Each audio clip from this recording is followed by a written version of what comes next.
Hello everyone, welcome back to practice mock. So guys, आप सब कैसे हो? सो आई होप आप सब अच्छे होंगे और आप सबकी प्रिपरेशन भी बहुत अच्छी चल रही होगी। सो दोस्तों, आज हम इस वीडियो में बात करने वाले हैं कि गेट के एग्जाम शेड्यूल को लेके। ठीक है, तो आपने देखा होगा कि गेट का जो एग्जाम शेड्यूल है वो रिलीज हो चुका है। ठीक है, आप इनके ऑफिशियल वेबसाइट पे जाके चेक कर सकते हो।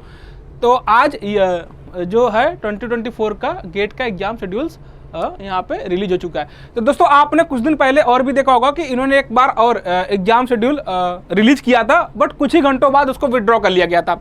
उसके पीछे रीजन ये था कि उन्होंने जो एग्जाम डेट जो डिफरेंट ब्रांच के जो एग्जाम डेट मेंशन थे उसमें कुछ इस तरीके से थोड़ा सा मिस्टेक्स बोल सकते हो कि कुछ इस तरीके से उन्होंने डेट रिलीज किया था कि उसमें कुछ ऐसे सब्जेक्ट जिनका इन्होंने कॉम्बिनेशन सब्जेक्ट में, जो इनके कॉम्बिनेशन सब्जेक्ट आपको पता होगा गेट में आप एक से ज़्यादा पेपर में एलिजिबल हो। जैसे आप गेट के साथ जैसे अगर मैं सिविल की बात करूँ, आप सिविल में सिविल के साथ साथ आप पेपर दे सकते हो इन्वायरमेंटल इंजीनियरिंग का। ठीक है, इसी तरीके से बहुत सारा इस बार डेटा साइंस के साथ भी कॉम्बिनेशन पेपर का बनाया गया था, तो इस बार पेपर का कॉम्बिनेशन ज़्यादा हो गया था।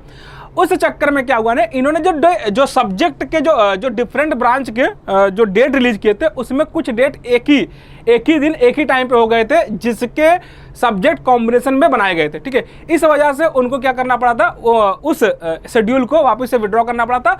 अब जाके लास्ट एक फाइनल शेड्यूल इनकी तरफ से रिलीज कर दी गई है, तो आप अपने रिस्पेक्टिव ब्रांच के हिसाब से अपना शेड्यूल यहाँ पे चेक कर सकते हो। ठीक है, तो अगर मैं बात करूँ, सबसे पहले देखो, ये आपके पास आप क्या करना, ऑफिशियल वेबसाइट पे आप जाके यहाँ पे ये चीज़ आप चेक कर सकते हो।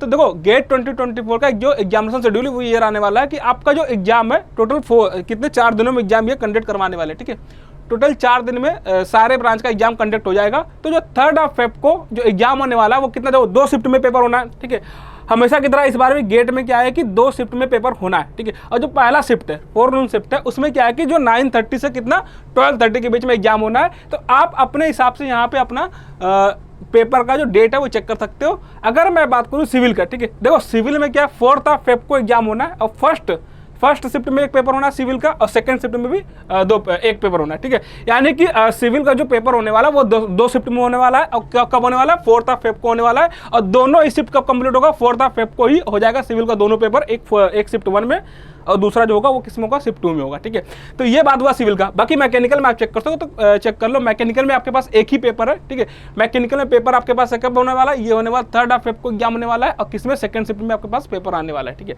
बाकी अगर आपने कॉम्बिनेशन पेपर में और भी सब्जेक्ट और भी किसी ब्रांच में एग्जाम दे रहे हो, जैसे आपको यहाँ पे डेटा साइंस का दे सकते हो, AR हो गया, CY हो गया। ठीक है, तो आपके साथ जो भी कॉम्बिनेशन है, अब यहाँ पे आप ये चेक कर सकते हो कि आपके कॉम्बिनेशन में जो दूसरा पेपर है वो दूसरे शिफ्ट में ही होगा, अब वो सेम शिफ्ट में मैच नहीं होगा। ठीक है, ये चीज हो गया है। ठीक है, तो ये आपके पास डेट रिलीज हो चुकी है। अब देखो, सैटरडे 10 फेब को भी एग्जाम होने वाला, किसका, AE AG जो भी है। ठीक है, आप चेक कर सकते हो।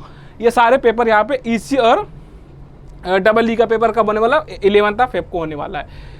तो एग्जाम शेड्यूल रिलीज हो चुका है। तो अब देखो दोस्तों, अब जरूरत है कि आपको अपने स्टडी को और ज़्यादा एक्सेलरेट करने की। अब आपको प्रिपरेशन और ज़्यादा स्पीड से करने की जरूरत आ चुकी है, क्योंकि अब देखो, अब आपके पास बहुत ज़्यादा टाइम है नहीं। ठीक है, 5 दिसंबर, आज 5 दिसंबर हो चुका है।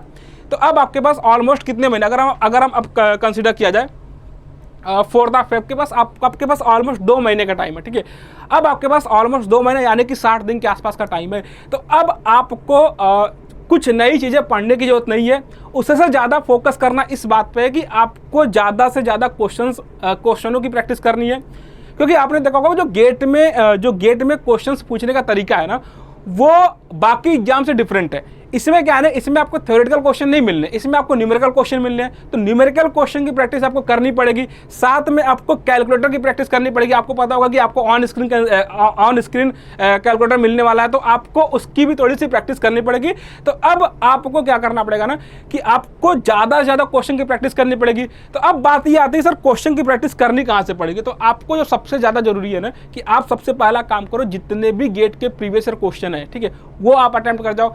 एक बार आपका प्रीवियस ईयर क्वेश्चन कंप्लीट हुआ, उसके साथ ही साथ आपको करना पड़ेगा कि अब आपको नए क्वेश्चन की प्रैक्टिस करनी पड़ेगी, जिसके लिए आपको मॉक्स देने पड़ेंगे। नए क्वेश्चन की प्रैक्टिस करनी पड़ेगी, साथ साथ में आपको ये भी देखना पड़ेगा कि आपका एक्यूरेसी लेवल कितना है, ठीक है, आपका टाइम मैनेजमेंट कितना अच्छा है कि आप जितने टाइम अलॉट किए गए गेट में 3 आवर्स में 65 क्वेश्चन, आप उतने घंटे में पूरे क्वेश्चन अटेम्प्ट कर पा रहे हो। तो इन सारी चीज़ों की प्रैक्टिस के लिए अब आपको मॉक देने की जरूरत है, ठीक है। तो अभी तक अगर आपने मॉक अटेम्प्ट नहीं किया है तो आप जल्दी से जल्दी, जितना जल्दी हो सके, आप प्रैक्टिस मॉक के वेबसाइट पे विजिट करिए। वहाँ पे आपको subject wise, topic wise, sectional and full length test सारे सब कुछ वहाँ पे मिलने वाला है। बट अब मेरा रिकमेंडेशन है कि अगर अभी तक आपने टेस्ट नहीं दिया है तो अब आप जल्दी से जल्दी टेस्ट सीरीज को आप ज्वाइन कर लो, और ज़्यादा से ज़्यादा मॉक यानी कि फुल लेंथ मॉक में भी आप ट्राई करो कि अब टाइम आ गया कि subject wise, sectional and full length test की प्रैक्टिस की जाए, ठीक है दोस्तों। तो और ये मैं बात कर रहा हूँ सर सिविल और मैकेनिकल दोनों के लिए, ठीक है। अगर आप सिविल से बिलोंग करते हो तो भी आपके लिए मॉक अवेलेबल है, अगर आप मैकेनिकल से बिलोंग करते हो तो भी आपके लिए मॉक वहाँ पे अवेलेबल है। बहुत अच्छे ढंग से डिजाइन किया गया मॉक, जिस तरीके का पेपर एग्जाम में पूछा गया है बिल्कुल उसको ध्यान में रख के ये पेपर बनाया गया है। तो दोस्तों अब अपनी प्रैक्टिस को और एनहेंस करो। So thank you everyone.